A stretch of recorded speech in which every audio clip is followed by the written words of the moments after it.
లోపం నీలో ఉందని తెలిస్తే నువ్వు తట్టుకోలేవని, సమాజంలో నీకు ఎటువంటి విలువ ఉండదని నా దగ్గరికి వచ్చి బతిమలాడుకుంది. అందుకే నేను అట్లా చెప్పిన.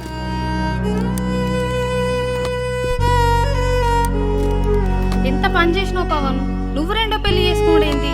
అంత మంచి అమ్మాయిని మోసం చేసినవా? అయినా ఇప్పుడు నువ్వు వేసుకున్న అమ్మాయి నిలదప్పుడేంది? అసలు విషయం ఏందో ఇంటికి పోయి తెలుసుకో. సరే మేడం.